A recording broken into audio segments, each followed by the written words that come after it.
Hi friends, வணக்கம். இது அமரர் கல்கி அவர்களின் பார்த்திபன் கனவு முதல் பாகம். சிவகாமியின் சபதம் கதையோட தொடர்ச்சியாகத்தான் இந்த கதை இருக்க போகுது. நரசிம்ம பல்லவர் வாதாபியை அழிச்சு பல்லவ நாட்டுக்கு திரும்பிய பிறகு சோழ நாட்டுல என்ன நடக்குதுங்கிறது தான் இந்த கதை. காவேரி தீரம் அமைதி கொண்டு விளங்குது. உதயசூரியனோட செம்பொற்கிரணங்களால நதியின் செந்நீர் பிரவாகம் பொன்னிறம் பெற்று திகழுது. ஆற்றங்கரையில ஆலமரங்கள் நெடுந்தூரம் விழுதுகள் விட்டு விசாலமா படர்ந்திருக்கு. மரங்களோட பழைய இலைகள் எல்லாம் உதிர்ந்து புதிதா தளிர் விட்டிருந்த காலம் அந்த இளந்தளிர்களின் மீது காளை கதிரவனின் பொற்கிரணங்கள் படிந்து அவற்றை தங்க தகடுகளா செய்து கொண்டிருக்கு.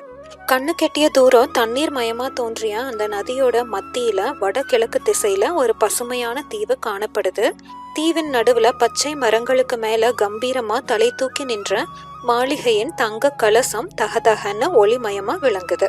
அந்த மனோகரமான காலை நேரத்துல நதி ஓரத்துல ஆழம் விழுதுகள்ல கட்டி போட்டிருந்த தெப்பங்களை தண்ணீர் பிரவாகம் அடித்து கொண்டு போவதற்கு எவ்வளவோ வீராவேசத்துடன் முயலுது.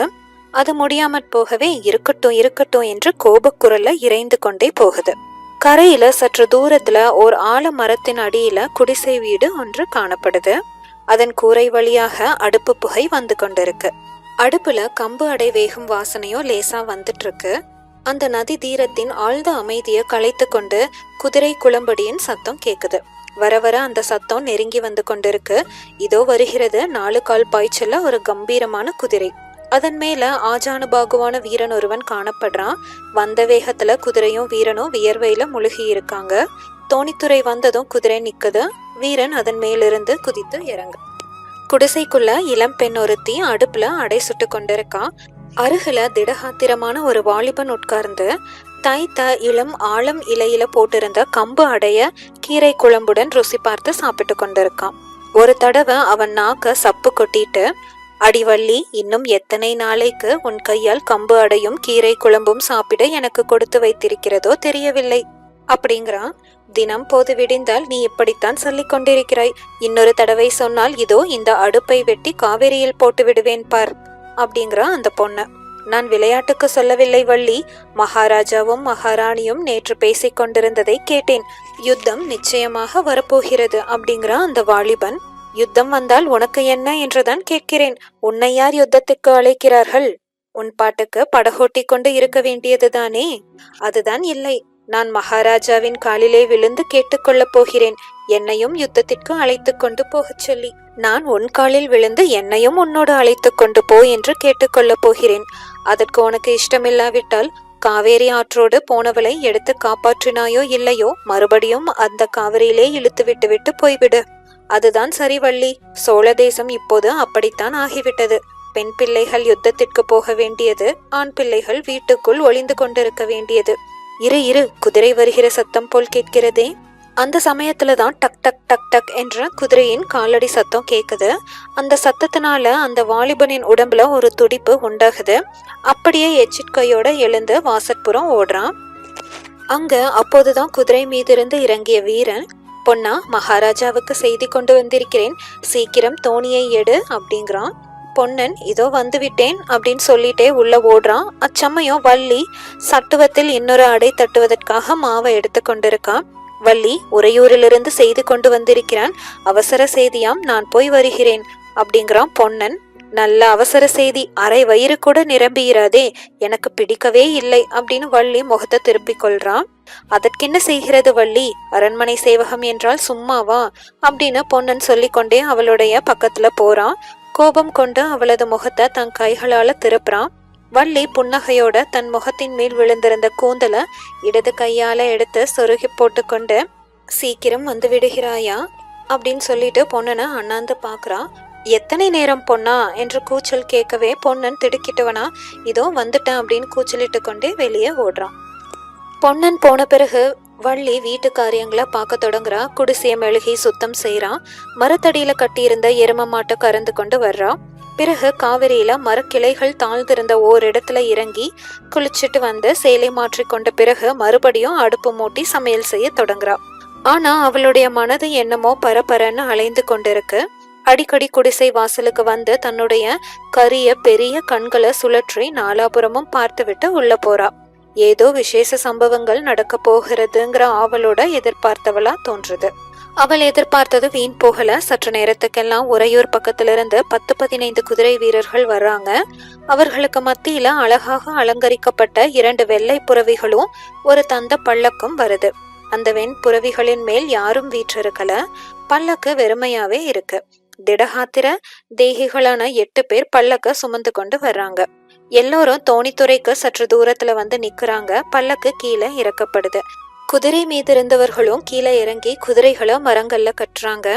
இதையெல்லாம் குடிசை வாசல்ல நின்று வள்ளி கண் கொட்டாம பார்த்து கொண்டிருக்கா. அவன் அப்படி நிக்கிறத பார்த்த வீரர்கள்ல ஒருவன், அண்ணே, வள்ளியிடம் தண்ணீர் வாங்கி குடித்து விட்டு வரலாம் அப்படிங்கிறான். அடே வேலப்பா, காவேரி நிறைய தண்ணீர் போகிறது, வள்ளியிடம் என்னத்திற்காக தண்ணீர் கேட்க போகிறாய் அப்படிங்கிறான் இன்னொருத்தன். இருந்தாலும் வள்ளியின் கையால் தண்ணீர் குடிப்பது போல ஆகுமா அண்ணே? இப்படி பேசிக்கொண்டு இருவரும் குடிசை அருகில வந்து சேர்றாங்க. வள்ளி, கொஞ்சம் தாகத்துக்கு தண்ணீர் தருகிறாயா அப்படின்னு வேலப்பன் கேக்குறான். வள்ளி உள்ள விரைவா சென்று சட்டியில மோர் எடுத்து கொண்டு வந்து 2 பேருக்கும் கொடுக்கறான். அவர்கள் குடிக்கும் போதே, மகாராஜா இன்றைக்கு உறையூருக்கு போகிறாராமே, ஏன் இவ்வளவு அவசரம்? இந்த மாதமெல்லாம் அவர் வசந்த மாளிகையில் இருப்பது வழக்கமாயிற்றே அப்படின்னு கேக்குறான். எங்களை ஏன் கேட்கிறாய் வள்ளி? உன்னுடைய புருஷனை கேட்கிறது தானே. படகோட்டி பொன்னனுக்கு தெரியாத ராஜரகசியம் என்ன இருக்கிறது அப்படிங்கிறான் வேலப்பன். காலையில சாப்பிட உட்கார்ந்தார். அதற்குள் அவசரமாய் ஆள் வந்து மகாராஜாவுக்கு செய்தி கொண்டு போக வேண்டும் என்று சொல்லவே எழுந்து போய்விட்டார்.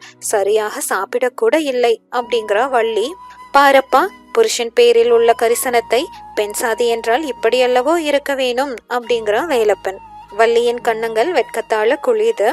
சரிதான் போங்கள், பரிகாசம் போதும் அப்படிங்கிறா. இல்லை வள்ளி, இந்த மாதிரி பரிகாசம் எல்லாம் இன்னும் எத்தனை நாளைக்கு செய்ய போகிறோம் அப்படிங்கிறான் வேலப்பன். ஏன் இப்படியெல்லாம் பேசுகிறீர்கள்? என்ன சமாசாரம் என்றுதான் சொல்லுங்களேன் அப்படிங்கிறா வள்ளி. பெரிய யுத்தம் வரப்போகிறதே, தெரியாதா உனக்கு? ஆமாம், யுத்தம் யுத்தம் என்றுதான் பேச்சு நடக்கிறது. ஆனால் என்னத்துக்காக யுத்தம் என்றுதான் தெரியவில்லை. 4-5 வருஷமாய் நமது மகாராஜா காஞ்சி நரசிம்மவர்ம சக்கரவர்த்திக்கு கப்பம் கட்டவில்லை. வடக்கே படையெடுத்து போயிருந்த சக்கரவர்த்தி திரும்பி வந்து விட்டாராம். நமது மகாராஜா 4 வருஷமாய் கப்பம் கட்டாததற்கு முகாந்திரம் கேட்பதற்காக தூதுவர்களை அனுப்பியிருக்கிறாராம்.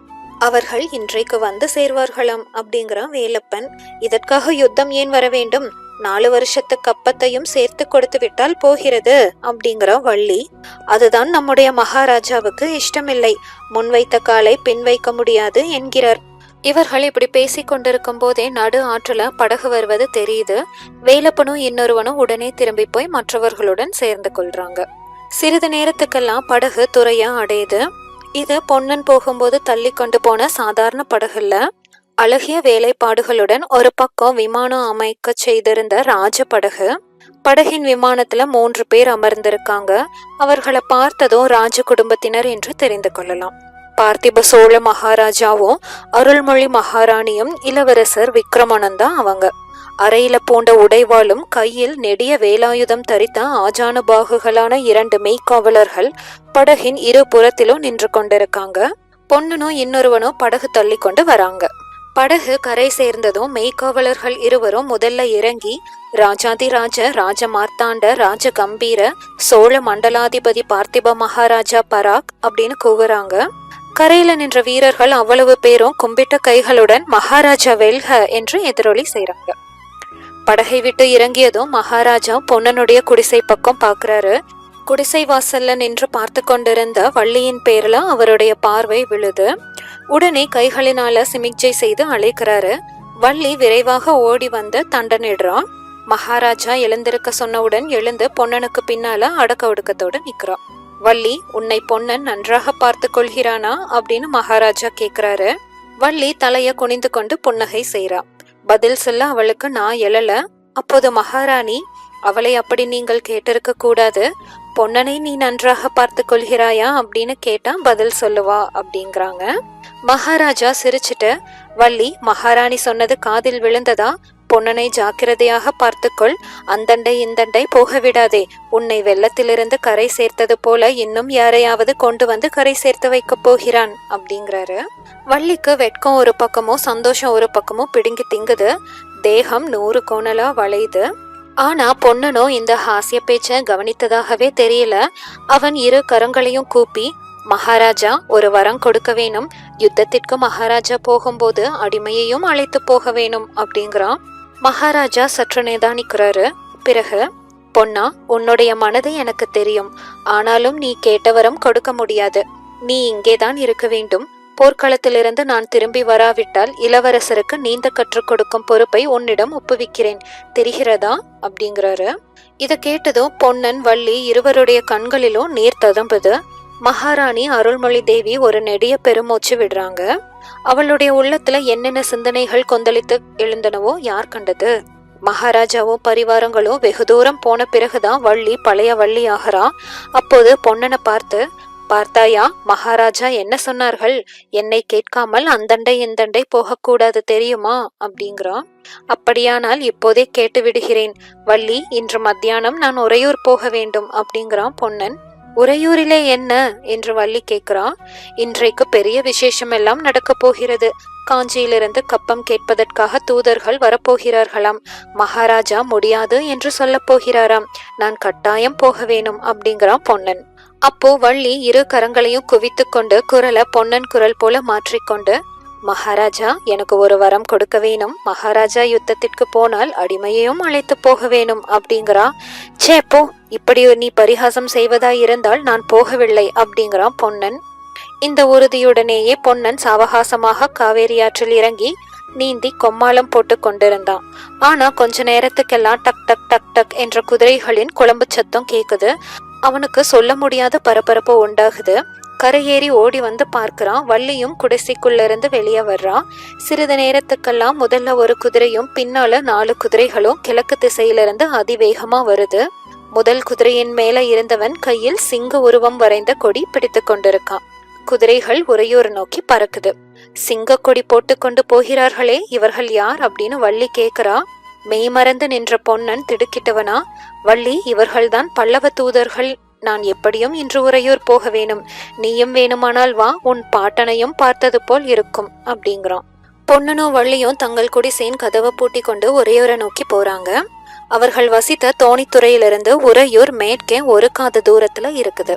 அந்த காலத்துல, அதாவது சுமார் 1300 வருஷங்களுக்கு முன்பு, அரசர்களும் பிரபுக்களும் குதிரைகள் மீதும் யானைகள் மீதும் ஆரோகணித்து போனாங்க. குதிரை பூட்டிய ரதங்களிலும் போனாங்க. மற்ற சாதாரண மக்கள் நாட்டு மாட்டு வண்டிகள்ல பிரயாணம் செய்தாங்க. இந்த வாகனங்கள் எல்லாம் போவதற்காக விஸ்தாரமான சாலைகள் அமைக்கப்பட்டு இருந்துச்சு. குளிர்ந்த நிழல் தரும் மரங்கள் இருபுறமும் அடர்ந்து வளர்ந்த அழகான சாலைகளுக்கு சோழவள நாடு அந்த காலத்திலேயே பெயர் போனதா இருந்தது. அந்த சாலைகளுக்குள்ள காவேரி நதியின் தென்கரையோரமாக சென்ற ராஜபாட்டை மிக பிரசித்தி பெற்றிருந்தது. இந்த ராஜபாட்டை வழியாகத்தான் பொன்னனும் வள்ளியும் சோழ நாட்டின் தலைநகரமான உறையூருக்கு புறப்பட்டு போறாங்க. சோழ நாடு அந்த நாள்ல தன்னுடைய புராதான பெருமையை இழந்து ஒரு சிற்றரசாகத்தான் இருந்துச்சு. தெற்க பாண்டியர்களும் வடக்க புதிதாக பெருமையடைந்திருந்த பல்லவர்களும் சோழ நாட்டை நெருக்கி அதன் பெருமையை குன்ற செய்திருந்தாங்க. ஆனால் சோழ நாட்டின் வளத்தையும் வன்மையையும் அவர்களால ஒன்றும் செய்ய முடியல. அந்த வளத்துக்கு காரணமாயிருந்த காவேரி நதியையும் அவர்களால கொள்ளை கொண்டு போக முடியல. உறையூர் ராஜபாட்டையின் இரு புறம் பார்த்தால் சோழ நாட்டு நீர் வளத்தின் பெருமையை ஒருவாறு அறிந்து கொள்ளும்படியா இருக்குது. ஒரு புறத்துல கரையை முட்டி அலை மோதிக்கொண்டு கம்பீரமா சென்ற காவேரியின் பிரவாகம், ஆற்றுக்கு அக்கறையில நீல வானத்தை தொட்டு கொண்டிருந்த அடர்த்தியான தென்னை மர தோப்புகளின் காட்சி. இந்த புறம் பார்த்தாலோ கண்ணு கெட்டிய தூரம் பசுமை பசுமை பசுமைதான். கழனிகள் எல்லாம் பெரும்பாலும் நடவு ஆகியிருந்துச்சு. இளம் நெற்பயிர்கள் மரகத பச்சை நிறம் மாறி கரும் பசுமை அடைந்து கொண்டிருந்த காலம். குழு குழு சத்தத்துடன் ஜலம் பாய்ந்து கொண்டிருந்த மடைகள்ல ஒற்றை காலால தவம் செய்து கொண்டிருந்த வெள்ளை நாரைகள் இளம் பயிர்களின் பசுமை நிறத்தை இன்னும் நன்றா எடுத்து காட்டிட்டு இருக்கு. நெல் வயல்களுக்கு மத்தியில ஆங்காங்க சில வாழை தோட்டங்களும் தென்னந்தோப்புகளும் கரும்பு கொள்ளைகளும் காணப்படுது. இத்தகைய வளங்கொழிக்கும் அழகிய நாட்டின் அமைதியை குலைப்பதற்கு யுத்தம் நெருங்கி வந்து கொண்டிருக்கு. இதனால சோழ நாட்டு குடிகளின் உள்ளம் எவ்வளவு தூரம் பரபரப்பு அடைந்திருக்கிறதுங்கிறத பொன்னனோ வள்ளியும் உறையூர் பிரயாணத்தின் போது நன்கு பாக்குறாங்க.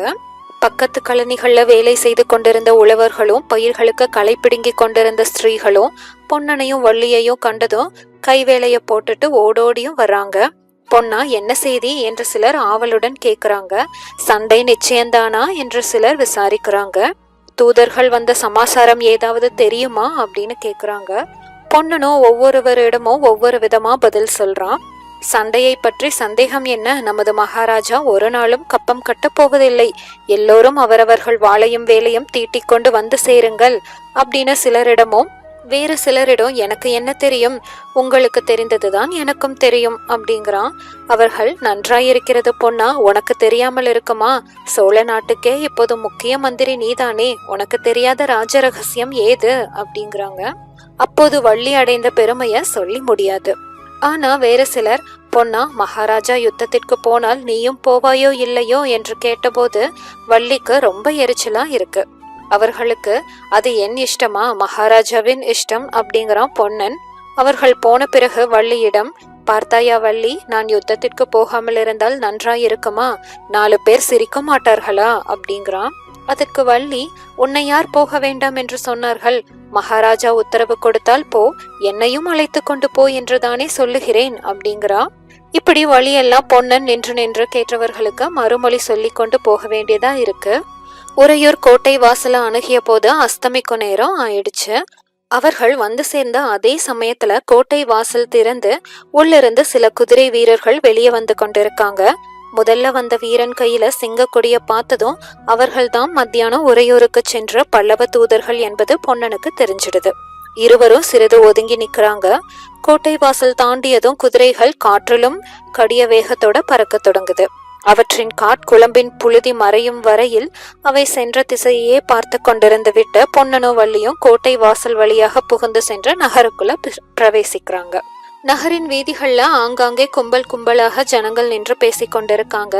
ஒரு கும்பலின் ஓரத்துல பொன்னனும் வள்ளியும் போய் நிக்கிறாங்க. பல்லவ தூதர்கள் வந்தபோது ராஜசபையில நடந்த சம்பவங்களை ஒருவன் வர்ணித்து கொண்டிருக்கான். ஆஹா, அந்த காட்சியை நான் என்னவென்று சொல்ல போகிறேன். மகாராஜா சிங்காதனத்தில் கம்பீரமாக உட்கார்ந்திருந்தார். இளவரசரும் மந்திரி சேனாதிபதி எல்லோரும் அவரவர்களின் இடத்தில் உட்கார்ந்திருந்தார்கள். எல் போட்டால் எள் விழுகிற சத்தம் கேட்கும். அந்த மாதிரி நிசப்தம் சபையில் குடிக்கொண்டிருந்தது. தூதர்களை அழைத்து வாருங்கள் என்று மகாராஜா சொன்னார். அவருடைய குரலில் எவ்வளவு வேகம் ததும்பிற்று இன்றைக்கு. தூதர்கள் வந்தார்கள். அவர்களுடைய தலைவன் முன்னால் வந்து நின்று மகாராஜாவுக்கு வந்தனம் செலுத்தினான்.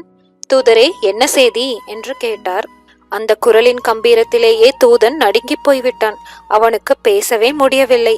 தட்டு தடுமாறிக்கொண்டே, திரிலோக சக்கரவர்த்தி, காஞ்சி மண்டலாதிபதி, சத்ரு சம்ஹாரி, நரசிம்ம பல்லவராயருடைய தூதர்கள் நாங்கள் என்று அவன் ஆரம்பிக்கும் போது நம்முடைய அரண்மனை விதூஷகன் குறுக்கிட்டான். தூதரே, நிறுத்தும். எந்த திரிலோகத்திற்கு சக்கரவர்த்தி? அதல ஸ்தூதல பாதாளமா, இந்திரலோக சந்திரலோக யமலோகமா?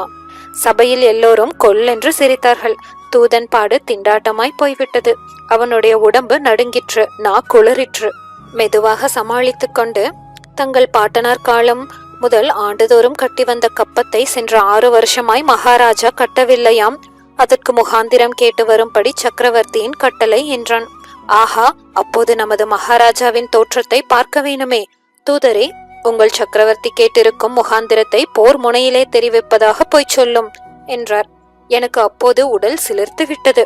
இவ்விதம் வர்ணித்து வந்தவன் சற்றே நிறுத்தியதும் பல பேர் ஏக காலத்துல அப்புறம் என்ன நடந்தது என்று ஆவலோட கேக்குறாங்க. அந்த தூதன் சற்று நேரம் திகைத்து நின்றான். பிறகு, அப்படியானால் யுத்தத்திற்கு சித்தமாகும்படி சக்கரவர்த்தி தெரிவிக்க சொன்னார்கள். இதற்குள்ளே பல்லவ சைன்யம் காஞ்சியிலிருந்து கிளம்பியிருக்கும். போர்க்களமும் யுத்த ஆரம்ப தினமும் நீங்களே குறிப்பிடலாம் என்று தெரியப்படுத்த சொன்னார்கள் என்றான். அதற்கு நம் மகாராஜா, புரட்டாசி பௌர்ணமியில் வெண்ணாற்றங்கரையில் சந்திப்போம் என்று விடையளித்தார். உடனே சபையோர் அனைவரும் வெற்றிவேல் வீரவேல் என்ற வீர கர்ஜனை புரிந்தார்கள். இதை கேட்டதும் அந்த கும்பல்ல இருந்தவர்களும் வெற்றிவேல் வீரவேல் என்று முழங்குறாங்க. பொன்னனும் உரத்த குரல்ல அம்மாதிரி வீர முழக்கம் செய்துவிட்டு வள்ளிய அழைத்து கொண்டு மேல போறான். இதற்குள்ள இருட்டிடுது. வெண் மேகங்களால திரையிடப்பட்ட சந்திரன் மங்களா பிரகாசித்து கொண்டிருக்கு.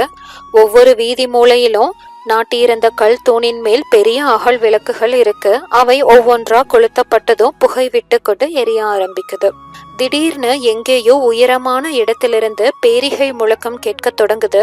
தம் தம் என்ற அந்த கம்பீரமான சத்தம் வானவெளியில 8 திக்கிலும் பரவி பிரதித்துணிய உண்டாக்குது.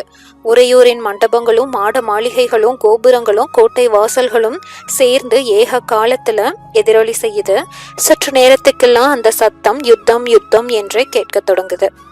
இடி முழக்கம் போன்ற அந்த பேரிகை ஒளிய கேட்டதும் பொன்னனுடைய உடம்புல மயிர் கூச்சம் உண்டாகுது. அவனுடைய ரத்தம் கொதிக்குது, நரம்புகள் எல்லாம் புடைத்து கொள்ளுது. வள்ளியோ நடுங்கி போறா. இது என்ன இது, இம்மாதிரி ஓசை இதுவரையில் நான் கேட்டதே இல்லை அப்படிங்கிறா. யுத்த பேரிகை முழங்குகிறது அப்படிங்கிறான் பொன்னன். அவனுடைய குரலை கேட்டு திடுக்கிட்ட வள்ளி, ஐயோ உனக்கு என்ன அப்படின்னு கேக்குறா. ஒன்றுமில்லை வள்ளி, எனக்கு ஒன்றுமில்லை அப்படிங்கிறான் பொன்னன். சற்று பொறுத்து வள்ளி, யுத்தத்திற்கு நான் கட்டாயம் போக வேண்டும் அப்படிங்கிறான். தொடர்ந்து அடுத்த பகுதியில பார்க்கலாம். இந்த கதை பிடிச்சிருந்தா தொடர்ந்து கேட்க கதை பெட்டகம் சேனலை சப்ஸ்கிரைப் பண்ணிக்கோங்க. தேங்க்யூ.